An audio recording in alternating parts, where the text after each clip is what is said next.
Bismillahirrahmanirrahim. Assalamualaikum warahmatullahi wabarakatuh. Sebelumnya perkenalkan, nama saya Masrur Ratul Ula. Saya dari Prodi Ilmu Al-Quran dan Tafsir kelas B. Di sini saya akan persamaan dan perbedaan dari kutubut tis'ah. Sebelum saya menjelaskan tentang persamaan dan perbedaan dari kutubut tis'ah, di sini saya akan menyebutkan terlebih dahulu apa saja yang termasuk dari kutubut tis'ah itu. Yang pertama ada Sahih Muslim, Sahih Bukhari, yang pertama ada Sahih Bukhari, yang kedua Sahih Muslim, yang ketiga Sunan Abi Dawud, yang keempat ada Sunan At-Tirmidzi, yang kelima ada Sunan An-Nasa'i, yang keenam ada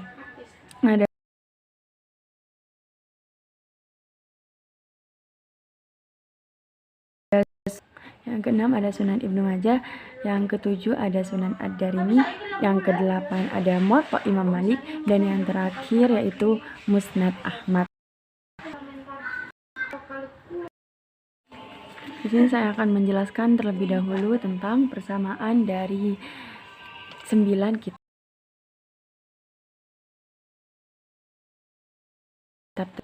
Yang pertama ada sebagai mu'tabar, maksudnya ialah jumlah semua kitab hadis itu sangat banyak sekali, namun yang bisa menjadi mu'tabarah atau rujukan dalam ilmu-ilmu hadis itu 9 kitab tersebut. Namun ada juga beberapa ulama yang lebih berpendapat kepada kutubul khamsah atau kutubus sittah. Tapi di sini konteks pembahasan saya yaitu pada kutubut tis'ah. Jadi kutubut tis'ah tersebut bisa menjadi mu'tabarah atau rujukan. Nah, persamaan yang kedua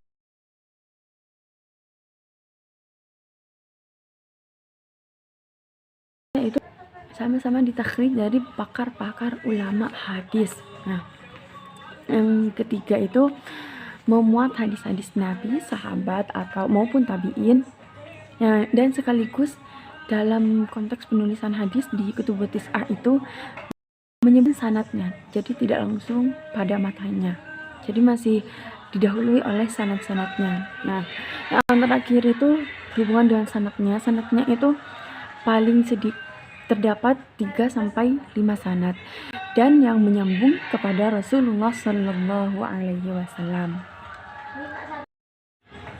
Nah, untuk perbedaannya sendiri yaitu yang pertama dari segi kualifikasi sudah tentu saja, yaitu seperti kitab ini tergolong dalam Al-Jami atau Sunan atau Muwatta, Mustadrak dan lain-lain. Seperti halnya kitab Sahih Bukhari dan Muslim, yang mana kedua kitab tersebut tergolong dalam kitab Jami, seperti kitab Sunan Abi Dawud, Sunan An-Nasa'i. Kitab-kitab tersebut tergolong dalam kategori Sunan. Nah, terus perbedaan yang kedua yaitu dari pengarangnya. Setiap pengarang itu mempunyai ciri khas masing-masing dalam menyampaikan hadisnya atau dalam metode pengumpulannya, seperti sistematika penulisannya, atau terdapat ciri-ciri khusus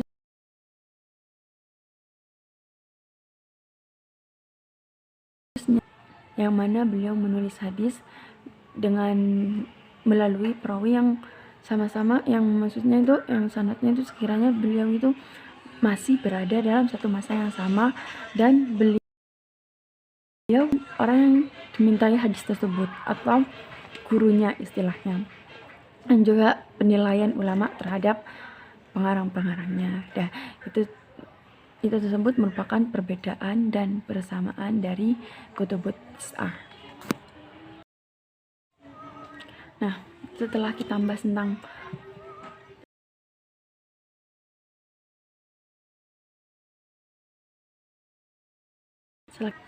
di sini saya akan menjelaskan tentang jumlah hadis yang ada dalam kutubut tis'ah gitu.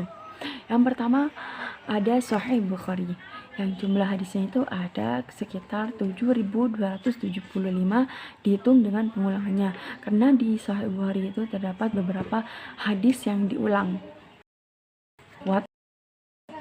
Berbeda yang diulang tersebut. Yang kedua ada Muslim yang terdiri dari 326 hadis. Dan yang ketiga ada Sunan Abu Dawud yang terdiri dari 4.800 hadis. Terus yang keempat ada Sunan Ibnu Majah yang terdiri dari 4.341 hadis. Dan yang kelima ada Sunan At-Tirmidzi atau nama aslinya Jami' At-Tirmidzi. Itu karena para ulama itu masih berbeda pendapat mengkategorikan Sunan At-Tirmidzi atau karyanya Imam At-Tirmidzi ini dalam kategori hadis jami' atau sunan. Nah, jumlah hadisnya itu ada 3.956. Dan berikutnya ada kitab Sunan An-Nasa'i atau nama aslinya itu kitab Sunan As-Sughra, ada 5.761 hadis.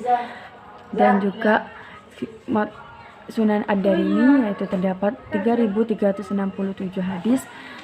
Kemudian ada Muwatta Imam Malik yang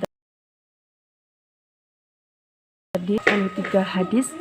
Dan yang terakhir ada Musnad Ahmad karya Imam Ahmad bin Hanbal yang terdiri dari kurang lebih 40.000 hadis.